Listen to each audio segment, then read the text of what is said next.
जीव विज्ञान के एक्शन पाई वीडियो लेक्चर में आज हम श्वसन की क्रिया के बारे में पढ़ने वाले हैं। यानी कि हम ये जानते हैं कि हमारा क्या है, ये जैव प्रक्रम है।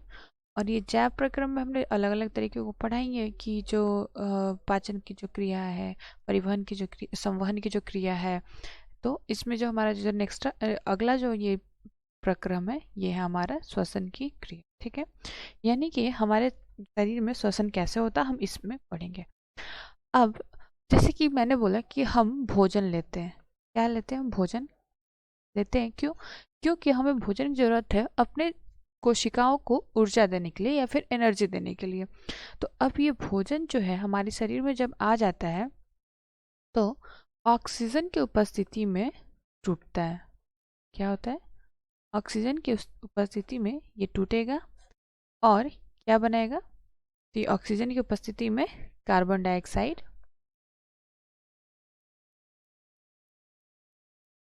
डाइऑक्साइड जल और ऊर्जा का निर्माण करेंगे। ठीक है, और यही ऊर्जा क्या होता है हमारे कोशिकीय क्रियाओं में कार्य करता है। ठीक है, जहाँ भी ऊर्जा की जरूरत है, जहाँ भी एनर्जी चाहिए होती है, यही ऊर्जा उपलब्ध रहता है वहाँ पे। ठीक है, तो अब मैंने क्या बोला यहाँ पे कि जो भोजन है ये ऑक्सीजन के प्रेजेंस में टूट रहा है। ठीक है, तो ये ऑक्सीजन के प्रेजेंस और एब्सेंस के बेसिस पे हम क्या बोल सकते हैं, इसके आधार पे हम बोल सकते हैं कि जो श्वसन की क्रिया है वो दो तरीके की होती है। ठीक है, जो पहली क्रिया है वो है वायवीय क्रिया। क्या है? वायवीय वायवीय श्वसन, यानी कि ये होता है एरोबिक रेस्पिरेशन। ठीक है, और जो हमारा जो दूसरा है ये है अवायवीय रेस्पिरेशन, अवायवीय श्वसन। ठीक है, अवायवीय श्वसन। ठीक है, या फिर एनारोबिक। तो अब हम इस एरोबिक और एनारोबिक में देखेंगे। तो एरोबिक में क्या होता है, तो हमने यहाँ पे क्या देखा कि कार्बन डाइऑक्साइड है। ठीक है, तो जैसे कि हम अपने भोजन के तौर पे हम देखेंगे, एक नॉर्मल में व्यू लूँ इन सब का, तो हम क्या देखते हैं कि जो हमारे शरीर में क्या रहता है, ग्लूकोज रहता है। ठीक है, क्या आया? ग्लूकोज। और ये जब ग्लूकोज क्या होता है, ये साइटोप्लाज्म में या फिर कोशिका द्रव्य में, अच्छा, और ये जो ग्लूकोज है ये कितने कार्बन से मिलकर बना होता है? तो हम जानते हैं कि ये 6 कार्बन मॉलिक्यूल से मिलकर के बना होता है। ठीक है, तो अब ये कोशिका द्रव्य में क्या होता है, ग्लूकोज ब्रेकडाउन होता है, टूटता है और ये पायरुवेट नामक अणु बनाता है। कौन सा? पायरुवेट नामक अणु बनाएगा, जो कि 3 कार्बन का अणु है। ठीक है, कितने कार्बन का अणु है? 3 कार्बन का अणु। अब ये पायरुवेट क्या है? ये मीडिएटर है, ये बीच का प्रोडक्ट बनता है। ठीक है, अब यही पायरुवेट क्या होता है कि ऑक्सीजन के प्रेजेंस और एब्सेंस में ब्रेकडाउन होता है या फिर टूटता है। जब ये पायरुवेट ऑक्सीजन के अगर प्रेजेंस में टूटे, ठीक है, तो हम इस रेस्पिरेशन को क्या बोलेंगे, इस श्वसन क्रिया को क्या बोलेंगे हम? एरोबिक रेस्पिरेशन बोलेंगे। क्या बोलेंगे? Aerobic respiration. क्या? यहाँ पे ऑक्सीजन जो है उपस्थित है,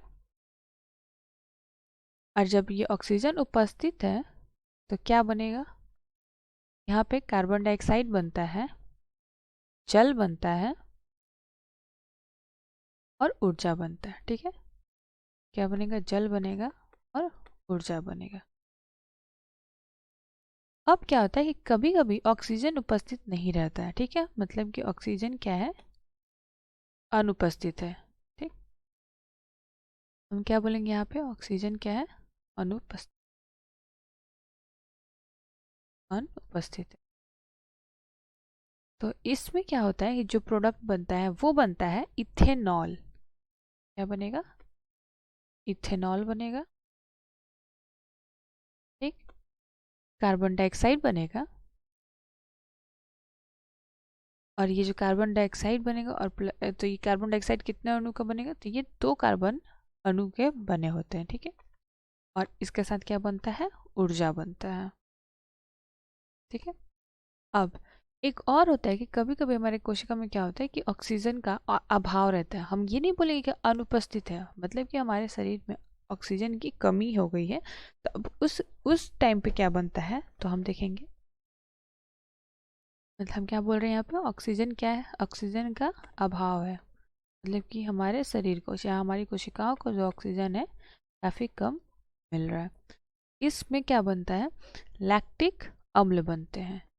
क्या बनते हैं, लैक्टिक एसिड या फिर लैक्टिक अम्ल बनते हैं और ऊर्जा बनते हैं। ठीक है, तो अब ये जो है ऑक्सीजन के अभाव और अनुपस्थिति वाले जो है ये क्या है, अवायवीय रेस्पिरेशन है, यानी कि एनारोबिक रेस्पिरेशन है। और जहाँ पे ऑक्सीजन उपस्थित है वो क्या है, एरोबिक रेस्पिरेशन है। ठीक है, अब हमने क्या देखा कि इन सब में क्या है, ऊर्जा का निर्माण हो रहा है। ठीक है, ये जितने भी ब्रेकडाउन हो रहे हैं पायरुवेट मॉलिक्यूल के, ये कुछ ना कुछ ऊर्जा बना रहे हैं। तो हम देखेंगे जो सबसे ज़्यादा जो ऊर्जा बनता है वो कहाँ बनेगा, तो इस एरोबिक रेस्पिरेशन में बनता है। ठीक है, जो सबसे ज़्यादा ऊर्जा बनता है ये यही बनता है। और यही एनारोबिक रेस्पिरेशन देखें तो यहाँ पे जो ऊर्जा की जो अमाउंट होती है वो काफ़ी कम होती है, ये काफ़ी कम मात्रा में बनता है, लेकिन यहाँ पे काफ़ी ज़्यादा ऊर्जा का निर्माण होता है। ठीक है, अभी जो लैक्टिक एसिड वाला जो क्रिया है, जो लैक्टिक एसिड जो बनता है, ये हमारे नॉर्मली मसल्स में, पेशी कोशिकाओं में दिखाई देती है। ठीक है, तो अब हम आगे देखते हैं कि अब ये जो ऊर्जा यहाँ पे बन रहा है ये क्या है। ठीक, ये क्या करता क्या है ये ऊर्जा। ठीक, तो अब ये ऊर्जा क्या करेगा कि एटीपी नामक अणु का संश्लेषण करते हैं। ठीक है, जो एटीपी हमारे शरीर में, हम जानते हैं कि एटीपी क्या है, एडेनोसिन ट्राइफॉस्फेट। ये क्या है, हम जानते हैं कि ये एनर्जी करेंसी है या फिर ऊर्जा मुद्रा है। क्या है, एनर्जी करेंसी है या फिर ऊर्जा मुद्रा है। ठीक है, तो अब वही एनर्जी जो बाकी सारे सब में बन रहा था, ये जो जितने जो भी ऊर्जा है, ये क्या करते हैं आगे जा करके एटीपी का संश्लेषण करते हैं। ठीक है, एटीपी का संश्लेषण करेंगे। ठीक है, अब ये कैसे करते हैं इसको हम देखते हैं। और ये एटीपी क्या है, हमारे शरीर का ईंधन की तरह भी कार्य करता है। मतलब जहाँ पे भी हमारे शरीर में एनर्जी की जरूरत होती है, ये एटीपी टूट जाता है। ठीक है, क्या बोलेंगे हम, ये ईंधन है हमारे शरीर का, कोशिकीय क्रियाओं के लिए ईंधन की तरह कार्य करता है। तो अब ये एटीपी कैसे बन रहा है उसको देख लेते हैं। हमारे शरीर में एडीपी होता है। ठीक है, और उसके साथ अकार्बनिक फॉस्फेट क्या होता है, जुड़ जाता है। ठीक है, तो इन्हीं को जोड़ने में ये ऊर्जा यूज होता है। ठीक है, ये जो ऊर्जा है इनको जोड़ने में खर्च होते हैं। हमने क्या किया, यहाँ पे ऊर्जा को खर्च किया, जो कैटाबॉलिक के प्रोसेस द्वारा जो हमारे शरीर को मिल रहे थे, ये जो भी ब्रेक डाउन हो रहा था, इनको हम क्या बोलते हैं, कैटाबॉलिक प्रोसेस बोलते हैं। और इसके द्वारा जो ऊर्जा मिल रहा है उसको हम क्या कर रहे हैं, एडीपी और फॉस्फेट के उसके लिए जुड़ने के लिए हम इसको यूज़ कर रहे हैं। ठीक है, और ये जाके आगे क्या बना रहे हैं, ये एडीपी और फॉस्फेट जो होते हैं ये क्या बना देते हैं, एटीपी बनाते हैं।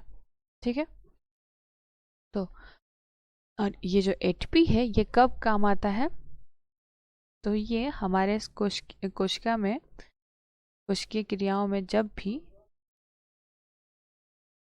एंडोथर्मिक एनर्जी की जरूरत होती है या फिर आंतरोसिम एनर्जी की जरूरत पड़ती है। ठीक है, ऊर्जा की जरूरत, आंतरोसिम प्रक्रम में ये सब ये काम आता है। ठीक है, मतलब ये एंडोथर्मिक प्रोसेस द्वारा जो भी कोशिका, एंडोथर्मिक प्रक्रम के द्वारा ये करता है कि जो भी कोशिका में जहाँ भी एनर्जी की जरूरत है उसको ये उसमें ये उपयोग होता है। ठीक है, और क्रियाओं का जो भी है वो परिचालन करे, जो भी क्रिया करना है उसका वो आगे करवाता है। ठीक है, तो वो कैसे होता है, जो एंडोथर्मिक प्रोसेस कैसे होगा, तो अब ये हमने क्या देखा, यहाँ पे एटीपी बन गया। ठीक है, अब एटीपी का क्या होगा कि अब जहाँ भी हमारे ये मान लो यहाँ पर हमारी कोशिका है। ठीक है, अब इसको कोई कार्य करनी है तो इसको किस चीज़ की ज़रूरत है, तो ऊर्जा की ज़रूरत है। ठीक है, तो अब ये ऊर्जा के लिए किसको याद करेगी, तो ये एटीपी को याद करेगी। और यही एटीपी क्या करते हैं, टूटते हैं।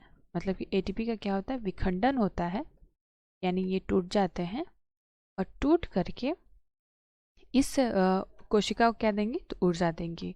और ये जो यहाँ पे जो कोशिका जो ऊर्जा यूज़ करते हैं ये किसके द्वारा यूज़ करते थे? एंडोथर्मिक प्रक्रम के द्वारा। किसके द्वारा? एंडोथर्मिक प्रोसेस के द्वारा या फिर आंतरोशिम प्रोसेस के द्वारा, प्रक्रम के द्वारा, आंतरोशिम प्रक्रम के द्वारा। ठीक है, तो ये हमने देख लिया कि यहाँ पे एटीपी बनते कैसे। तो एडीपी और फॉस्फेट के जुड़ने में जो भी हमारे फूड से जो भी भोजन के टूटने पे जो भी एनर्जी ऊर्जा मिलता है उसको यूज़ किया जाता है। और ये एटीपी के फॉर्म में हम क्या करते हैं कि ऊर्जा को स्टोर करके या फिर ऊर्जा का भंडारण करके रखते हैं। ठीक है, जहाँ भी जिन कोशिकाओं में जब भी ऊर्जा की ज़रूरत हो ये वहाँ पे उपलब्ध कराया जा सके। तो अब जैसे देखते हैं कि हमारे शरीर में इस ऊर्जा का कहाँ कहाँ पर ज़रूरत है या फिर एटीपी का उपयोग कहाँ कहाँ किया जाता है। तो इसको पेशीय जो मसल्स जो होते हैं हमारे जो उनमें फैलाव और सिकुड़न तो होता रहता है। ये पेशियों के फैलाव और सिकुड़ने में भी सिकुड़ने के टाइम पे एनर्जी की ज़रूरत पड़ती है हमें। तो ये वहाँ पे होते हैं। प्रोटीन संश्लेषण जहाँ पे होता है यानी कि प्रोटीन की जहाँ पर सिंथेसिस होती है वहाँ पे भी इनकी ऊर्जा की आवश्यकता होती है। तो ये वहाँ पे उपलब्ध कराए जाते हैं एटीपी। और जहाँ पे जैसे हमारे जो तंत्रिका आवेग जो थे, हम जानते हैं कि जो तंत्रिका आवेग है क्या करते हैं, वो एक जगह से दूसरी जगह मूव करते हैं। ठीक है, मतलब कि आगे उनको बढ़ाया जाता है। तो उस क्रिया में भी या उस प्रक्रम में भी क्या होता है कि ऊर्जा की जो आवश्यकता होती है। तो तंत्रिका आवेग के टाइम पे भी हम एटीपी को प्रोवाइड कराते हैं। ठीक है, तो इसी तरीके से बहुत सारी होती हैं क्रियाएं जो कि जिसमें हम एटीपी को प्रोवाइड कराते हैं पूरे शरीर में। हमने क्या देखा यहाँ पे कि एटीपी का कैसे प्रोडक्शन हो रहा है। तो अब अगर हम देखें कि जो स्टेजेस हैं रेस्पिरेशन के वो कौन कौन से हो सकते हैं, तो पहला जो स्टेज होता है वो एक्सटर्नल होता है। ठीक है, जो बाहरी तरीके से हम लेते हैं। तो अगर हम बाहरी श्वसन को देखें या फिर एक्सटर्नल रेस्पिरेशन को देखें तो इसमें क्या होता है, ये दो तरीके का हो सकते हैं। तो इसमें जो पहला होता है वो होता है कि ब्रीदिंग का प्रोसेस है। ठीक है, मतलब श्वसन की क्रिया, जो श्वसन हम लोग सांस लेने की और छोड़ने की जो क्रिया है उसको बोलते हैं। ठीक है, तो हम मनुष्य में देखेंगे कि क्या होता है। मान लो ये मनुष्य है, इसका नोज है, ये नाक है, और क्या करेगा ये, अब इसको जब ये सांस लेते हैं तो ये क्या लेते हैं, ब्रीदिंग में क्या लेते हैं, ये ऑक्सीजन लेते हैं। ठीक है, और जब ये सांस छोड़ते हैं तो क्या छोड़ेंगे ये, तो कार्बन डाइऑक्साइड छोड़ते हैं। क्या सब छोड़ते हैं, तो कार्बन डाइऑक्साइड छोड़ते हैं। ठीक है, तो ये ब्रीदिंग की क्रिया हो गई। अब जो दूसरा है हमारा वो है गैसियस एक्सचेंज। क्या है, गैसियस एक्सचेंज। अब गैसियस एक्सचेंज जो है या फिर जो गैसीय विनिमय जो है ये पादपों में पाया जाता है और मनुष्य जीवों में पाया जाता है। तो अगर हम पादपों में देखें तो हम जानते हैं कि इनके लीफ पे क्या होता है, स्टोमेटा प्रेजेंट्स होते हैं। क्या उपस्थित होते हैं, स्टोमेटा उपस्थित होते हैं या फिर छिद्र उपस्थित होते हैं। और इसी स्टोमेटा के थ्रू ही कार्बन डाइऑक्साइड और ऑक्सीजन का हम क्या करते हैं, एक्सचेंज करते हैं। तो अब क्या होता है, जब दिन के टाइम में क्या होता है, ये प्लांट ऑक्सीजन को निकालते हैं और रात के टाइम पे क्या होता है, ये कार्बन डाइऑक्साइड का निष्कासन करते हैं। अगर हम जीवों में देखें तो जीवों में जो गैसियस एक्सचेंज होता है कहाँ पे होता है, तो हम देखेंगे कि जो कुपिका जो होती हैं, मतलब कि एल्विलाई जो होती हैं, इन एल्विलाई में जो जब एयर को प्योरीफाई कर देता है, जब ऑक्सीजन स्टोर होता है, तो ये क्या करती है, वहाँ से ऑक्सीजन को मतलब कि वहाँ से ऑक्सीजन को किस में देती हैं, ब्लड में देंगी। और ब्लड में जो भी कोशिकाओं द्वारा जो अपशिष्ट कार्बन डाइऑक्साइड होते हैं तो ये इन कार्बन डाइऑक्साइड को लेती हैं। ठीक है, तो यहाँ पे कहाँ पे कोशिकाओं और ये रुधिर वाहिनियाँ जो होती हैं, वाहिकाएँ जो होती हैं, उनके बीच में ये गैसियस एक्सचेंज होता है। और अब जब अगला जो हमारा रेस्पिरेशन है वो होता है इंटरनल रेस्पिरेशन। कौन सा है, जो दूसरा जो है इंटरनल रेस्पिरेशन। इंटरनल रेस्पिरेशन या फिर आंतरिक श्वसन। अब इस आंतरिक श्वसन में क्या होता है कि जो मान लो यहाँ पे कोशिका है कोई, ठीक है, अब यहाँ पे क्या है कि कार्बन डाइऑक्साइड की सांद्रता बढ़ गई और ऑक्सीजन की सांद्रता कम हो गई। तो ये क्या करेगा कि ये जो रुधिर वाहिकाएं जो होती है उसमें क्या करता है, कार्बन डाइऑक्साइड दे देता है और उससे ऑक्सीजन ले लेता है। और अब इस रुधिर में कहाँ से ऑक्सीजन आ रहा है, तो ये हमने देखा कि यहाँ पे हमारे जो एल्विलाई होते हैं उनमें उनके थ्रू ये एक्सचेंज करके लाते हैं। ठीक है, तो इंटरनल रेस्पिरेशन ऐसे ही होता है। और यही जो कोशिकाओं में जब ज़रूरत पड़ती है ऑक्सीजन की, तो वो रुधिर वाहिकाओं से ले लेते हैं। तो ये इंटरनल रेस्पिरेशन हो गया। तो हमने इसमें क्या क्या देखा, हम एक बार रिवाइज कर लेते हैं। हमने आज श्वसन की क्रिया के बारे में पढ़ा। हमने बस इंट्रोडक्शन देखा है कि इसमें होता क्या है। तो हम भोजन को क्या करते हैं, हम भोजन का क्या होता है, ब्रेक डाउन होता है। और ये जो भोजन है टूट करके क्या बनाते हैं, कार्बन डाइऑक्साइड बनाते हैं, जल बनाते हैं और ऊर्जा बनाते हैं। अब जो ऑक्सीजन जो हम यूज़ कर रहे हैं, तो क्या होता है, कभी कभी ये ऑक्सीजन अनुपस्थित भी रहता है। इसके बेसिस पे जो श्वसन के जो प्रकार हैं वो 2 प्रकार के होते हैं, एरोबिक रेस्पिरेशन और या फिर वायवीय श्वसन और अवायवीय श्वसन। और हमने क्या देखा कि जब ग्लूकोज जो हम फूड ले रहे हैं वो 6 कार्बन के होते हैं। ठीक है, उसमें क्या होता है, कोशिका द्रव में ये टूटते हैं, तो वहाँ पे क्या बनता है, 3 कार्बन का पायरुवेट मॉलिक्यूल या फिर अणु बनेगा। और ये यहाँ से जब अगर ऑक्सीजन उपस्थित रहा, ठीक है, तो क्या बनता है, कार्बन डाइऑक्साइड, जल और ऊर्जा बनेगा। और यहाँ पे जो ऊर्जा बनते हैं वो काफ़ी ज़्यादा या फिर प्रचुर मात्रा में होते हैं। और फिर क्या होता है, कभी कभी ऑक्सीजन अनुपस्थित है, मतलब एब्सेंस है बिल्कुल, तो वहाँ पे इथेनॉल बनता है, कार्बन डाइऑक्साइड बनता है और ऊर्जा बनता है। ठीक है, तो यहाँ पे जो ऊर्जा बनते हैं वो काफ़ी कम मात्रा में होते हैं। अच्छा, ये जो इथेनॉल जहाँ बन रहा है ये किस में बनता है, तो ये ईस्ट में बनता है। ठीक है, इसमें बनता है ईस्ट में। और ये जो हमारा जो जहाँ पे ऑक्सीजन उपस्थित है, तो ये कहाँ पे होता है, ये माइटोकॉन्ड्रिया में होता है। माइटोकॉन्ड्रिया में कार्बन डाइऑक्साइड इन सब का निर्माण होता है। ठीक है, अब जहाँ पे ऑक्सीजन का अभाव है, ठीक है, मतलब कि यहाँ पे ऑक्सीजन कम है, तो ये हमारे कहाँ पे होता है, पेशी जो पेशी या फिर मसल सेल जो है हमारे, उनमें ये होता है।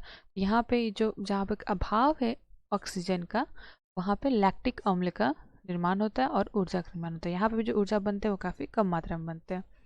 इसके बाद हमने जो देखा कि जो ऊर्जा जो बन रहे हैं भोजन के टूटने पे, उन ऊर्जा को हम एटीपी के सिंथेसिस में या फिर एटीपी के संश्लेषण में यूज़ करते हैं। अब क्या होता है, एडीपी होता है। अब एडीपी के साथ ये अकार्बनिक फॉस्फेट जुड़ता है और क्या किसका निर्माण करता है, तो एटीपी का निर्माण करता है। और इसी के फॉर्म में जो ऊर्जा होता है हमारे शरीर में भंडारित रहता है। अब इस एटीपी जहाँ भी अगर कोई कोशिका है, अब वहाँ पर ऊर्जा की ज़रूरत है, ये एटीपी विखंडित होते हैं और उसको ऊर्जा उपलब्ध कराते हैं।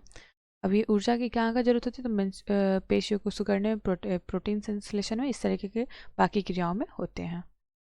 अब हमने देखा रेस्पिरेशन के जो स्टेजेस हैं, तो कितने स्टेज होते हैं, तो एक होता है एक्सटर्नल रेस्पिरेशन, एक होता है इंटरनल रेस्पिरेशन।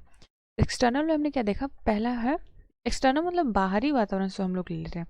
तो जो पहला था वो ब्रीदिंग का प्रोसेस था। तो हम लोग मनुष्य कैसे लेते हैं, बाहर से ऑक्सीजन लेते हैं और क्या निकालते हैं, तो ये कार्बन डाइऑक्साइड का निष्कासन करते हैं। दूसरा जो था वो था गैसीय विनिमय। अगर गैसीय विनिमय में देखेंगे तो पहले हमने पादप के बारे में पढ़ा। तो जो पादप होते हैं उनमें स्टोमेटा उपलब्ध होता है और इसी स्टोमेटा के थ्रू ही कार्बन डाइऑक्साइड और ऑक्सीजन का विनिमय होता है या फिर एक्सचेंज होता है। और फिर एल्वियोलाई और जो रुधिर वाहिकाएं होती हैं उनके बीच में जो गैसियस जो एक्सचेंज होता है वो भी इस एक्सटर्नल रेस्पिरेशन के या फिर बाहरी श्वसन क्रिया में ही आते हैं। और फिर इसके बाद हमने देखा इंटरनल रेस्पिरेशन। तो इंटरनल रेस्पिरेशन में क्या था कि जो रुधिर वाहिकाएं जो होती हैं जो शरीर के अंदर उपस्थित हैं, तो जहाँ भी जिन भी कोशिका को ऑक्सीजन की ज़रूरत है, तो वहाँ पे वो ऑक्सीजन देती हैं और वहाँ से कार्बन डाइऑक्साइड ले लेती हैं। तो इस वीडियो सेशन में हम इतना ही देखेंगे। मिलते हैं एक्शन पाई के नेक्स्ट वीडियो लेक्चर सेशन में। धन्यवाद।